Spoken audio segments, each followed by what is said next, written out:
Hello there. I think it's about time we were properly introduced.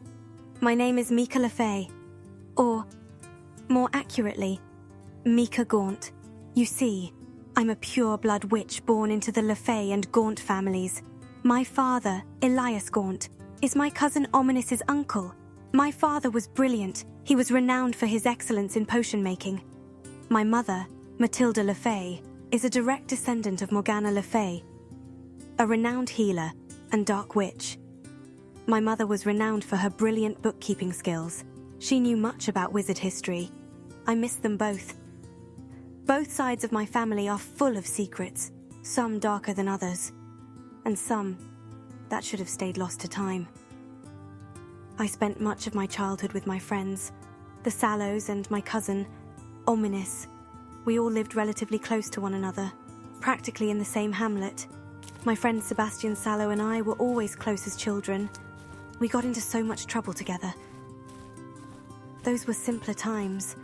The Sallows worked with my parents. They were researchers, though. I'm not quite sure what they were so intent on finding. Both the Sallows and my parents had their noses buried in books, just completely lost in their research. I know now that our parents were researching something for the ministry in secret. Or, more specifically, they were researching something for my uncle, Mika Gaunt, Ominous's father. That man was always corrupt. I'm fairly certain he's the reason the Sallows and my parents tragically lost their lives. And I'm going to prove it, no matter the cost.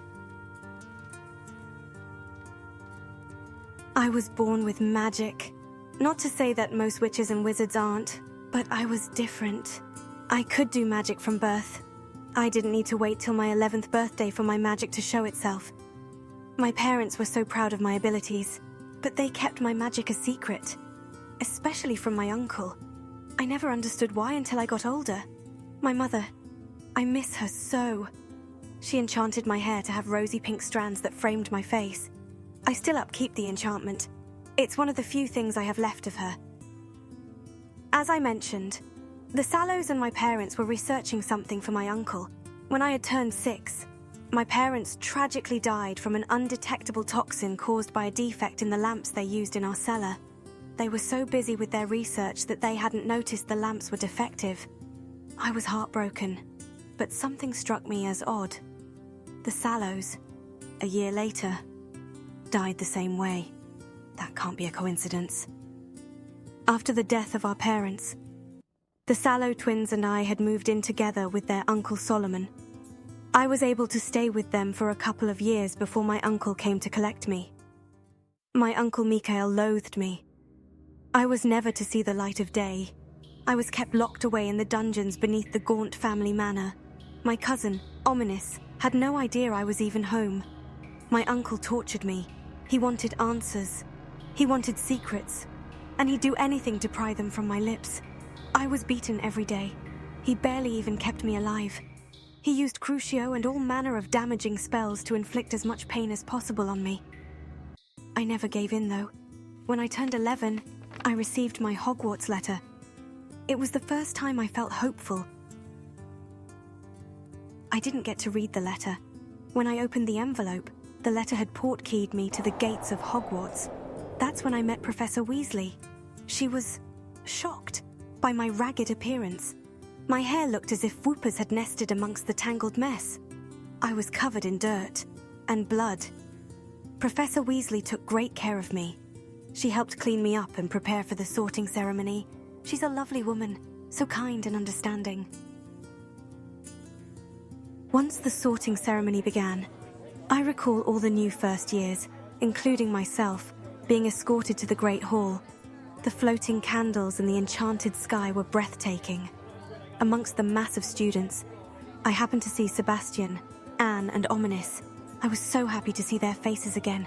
We had been separated for a few years. Headmaster Black and Professor Weasley were by the podium with the sorting hat in hand. They called out our names one by one. When they reached my name, I walked up and sat nervously on the stool. They didn't even get a chance to place the hat on my head before it shouted, "Slytherin!" I can't even begin to express the happiness that flooded my very being. Professor Weasley then changed my dull-colored robes to match the Slytherin house. I rushed over to sit with Sebastian at the Slytherin table while we waited for the other first years to be sorted. It was the happiest moment of my life. My happiness was short-lived, though. Professor Ronan had escorted the new Slytherins to their common room. He told us the password, and Sebastian being Sebastian, he offered to be the first to say it aloud. Aspiration. The way the enchanted snake revealed the door was, well, it was beautiful. We all entered our common room to prepare ourselves for our classes for the next morning. I was seated by the fireplace with Sebastian. Of course, he asked me how I was and what it was like living with my uncle. I didn't give him many answers, though. When everyone turned in for the night, I remained by the fireplace. I had a secret spellbook. A journal that was left behind by my parents. I would often read it before bed. It made me feel closer to them. While I was reading, however, I remember hearing my uncle's voice and everything going black. The next thing I knew, I was back in that wretched dungeon. Chained to the floor, I cried for days, and my uncle resumed his torture of me. But that was about 5 years ago, and I've finally escaped.